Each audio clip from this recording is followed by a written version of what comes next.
Hi, ഞാൻ ഇന്ന് എത്തിയിട്ടുള്ളത് ഒരു മുളയരി പായസത്തിൻ്റെ റെസിപ്പി ആയിട്ടാണ് കേട്ടോ. നല്ല ടേസ്റ്റ് ഉണ്ട്, നല്ല ഹെൽത്തിയാണ്. അപ്പോൾ ഇതെങ്ങനെ ഉണ്ടാക്കാമെന്ന് നോക്കാം നമുക്ക്. അപ്പോൾ ഞാനിതാ മുളയരിയുടെ പാക്കറ്റ് എടുത്തിട്ടുണ്ട്. ഇതിൽ 2 കപ്പായിട്ടാണ് വരുന്നത്. അപ്പോൾ ഇതിന്ന് 1 കപ്പും കൊണ്ടാണ് ഇന്ന് ഉണ്ടാക്കുന്നത്. അപ്പോൾ അതൊരു പാത്രത്തിലിട്ടിട്ട് നന്നായിട്ടൊന്ന് കഴുകിയെടുക്കുക. രാത്രി വെള്ളത്തിലിട്ട് വെക്കുക ചെയ്യണത്. എന്നിട്ട് രാവിലെയാണ് ഉണ്ടാക്കാൻ പോണത്. കാരണം ഇതിന് നല്ല വേവുണ്ട് കേട്ടോ. പെട്ടെന്നൊന്നും നമ്മളെടുത്ത് കവർന്നെടുത്തിട്ട് കുക്കറിലിട്ടാലാവില്ല. അപ്പോൾ വെള്ളത്തിലിട്ടിട്ട് കുതിരാൻ വേണ്ടിയിട്ട് വെക്കണം. നമ്മുടെ ഗോതമ്പിൻ്റെയൊക്കെ പോലെ ഉണ്ട് കേട്ടോ അത് കാണാനായിട്ട്. കാരണം അതുപോലെയൊക്കെയാണ് ഇതിരിക്കുന്നത്. അപ്പോൾ രാവിലെയാണ് ഞാനൊരു കുക്കർ എടുത്തിട്ടുണ്ട്. അതിൽ നമ്മളെ മുളയരി ഇട്ട് കൊടുക്കുക. എന്നിട്ട് അതിലേക്ക് 1 കപ്പിന് ഞാനൊരു 3 കപ്പ് വെള്ളമായിട്ടാണ് ഒഴിച്ചു കൊടുക്കുന്നത്. കാരണം നല്ല വേവാനുണ്ട്. അത് ഓരോരുത്തരുടെ കുക്കറിനനുസരിച്ചിട്ട് എടുക്കും കേട്ടോ വേവൽ. ഞാനിതൊരു 10 കൂക്കിച്ചിട്ടുണ്ട്. അപ്പോൾ നോക്കണം എങ്ങനെയാണെന്നുള്ളത്. എന്നിട്ട് നോക്കിയിട്ട് വെന്തിട്ടില്ല എന്നുണ്ടെങ്കിൽ ചുടുവെള്ളം ഒഴിച്ചിട്ടൊന്ന് വേവിച്ചെടുത്താൽ മതി കേട്ടോ. അപ്പോൾ അതൊരു ഭാഗത്ത് നമുക്ക് വേവാനായിട്ട് വെക്കാം. അപ്പോൾ നമുക്ക് എന്താക്കാം, അതിലേക്ക് വേണ്ടുന്ന ഞാൻ തേങ്ങ കൊത്താണ് എടുക്കുന്നത്. അപ്പോൾ കുറച്ച് 1 മുറി തേങ്ങ എടുത്തിട്ടുണ്ട്. അത് ചെറിയ പീസുകളാക്കിങ്ങാണ്ട് മാറ്റി വെക്കാം നമുക്ക്.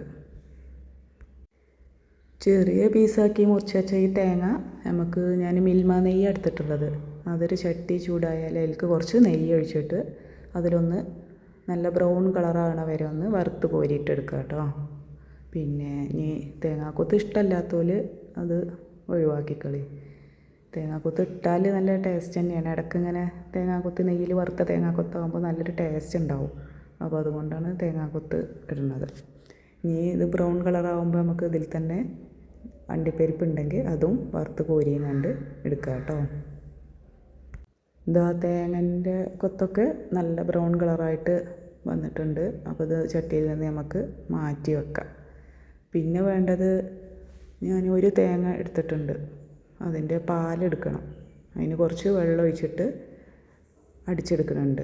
അത് 1-ാം പാൽ വേറെ മാറ്റി വെക്കാം. എന്നിട്ട് വീണ്ടും ഒന്നും കൂടി കുറച്ച് വെള്ളം ഒഴിച്ചിട്ട് അടിച്ചിട്ട് നമുക്ക് 2-ാം പാൽ വേറെ മാറ്റി വെക്കാം കേട്ടോ.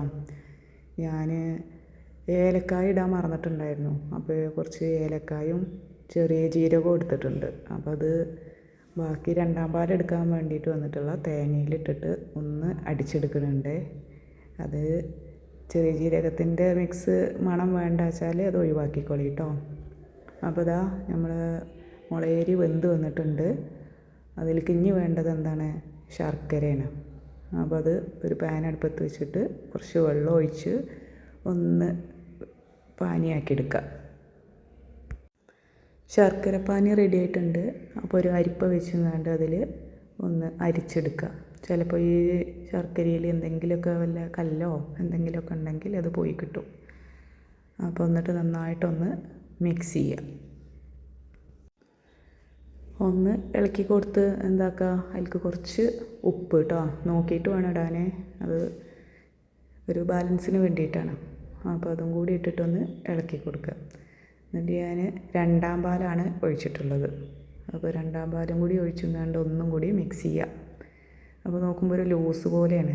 അപ്പോൾ ഞാനിതിന്ന് കുറച്ചെടുത്തിട്ട് എന്താക്കി, മിക്സിയിലിട്ടിട്ട് ഒന്ന് അരച്ചെടുക്കുന്നുണ്ട്. മിക്സിയിൽ ജാറ് ചൂടാറിയതിന് ശേഷം വേണം കേട്ടോ അരച്ചെടുക്കാൻ. എന്നാൽ നല്ലൊരു കുറുക്കം കിട്ടും ഈ പായസത്തിന്. ഇല്ലെങ്കിൽ പറ്റ ലൂസായ പോലെയാണ്. കാരണം ഇത് ഗോതമ്പിൻ്റെ മണി പോലെ ആയ കാരണം കൊണ്ടേ. ഇനി അങ്ങനെ മതിച്ചാൽ അങ്ങനെയും ചെയ്യാം. പക്ഷേ എനിക്ക് ഒന്നും കൂടിയും തോന്നിയത് ഇങ്ങനെ ചെയ്യാമെന്നാണ്. ഒന്ന് അരച്ചെടുത്തുകൊണ്ട് ഇതിൽ മിക്സ് ചെയ്താൽ നല്ലൊരു ഒരു ഇത് കിട്ടുന്നുണ്ട് പായസത്തിന്. അപ്പോൾ അത് കഴിഞ്ഞൊന്ന് ഇളക്കിയതിന് ശേഷം ഞാൻ 1-ാം പാൽ ഒഴിച്ചു കൊടുക്കുന്നുണ്ട് കേട്ടോ. എന്നിട്ട് നമുക്കതൊന്ന് മിക്സാക്കി എടുക്കുക. അധികം ഈ 1-ാം പാൽ ഒഴിച്ചതിന് ശേഷം തിളപ്പിക്കരുത്. അത് മെല്ലെ ഒന്ന് ചൂടാക്കിയെടുത്താൽ മതി. പായസം റെഡി ആയിട്ടുണ്ട്. അപ്പോൾ നമ്മൾ നേരത്തെ ഉണ്ടാക്കി വെച്ച നെയ്യിൽ വറുത്ത് വെച്ച തേങ്ങാക്കൊത്ത് ഇട്ട് കൊടുക്കുക. എന്നിട്ടൊന്നും കൂടി ഒന്നാൽ ഇളക്കി ഉപയോഗിച്ചാൽ കേട്ടോ. അപ്പോൾ നമ്മളെ പായസം നല്ല ടേസ്റ്റ് ഉണ്ട്. ഇത് ഉണ്ടാക്കി കണ്ട് തന്നെ ഒന്ന് നോക്ക്.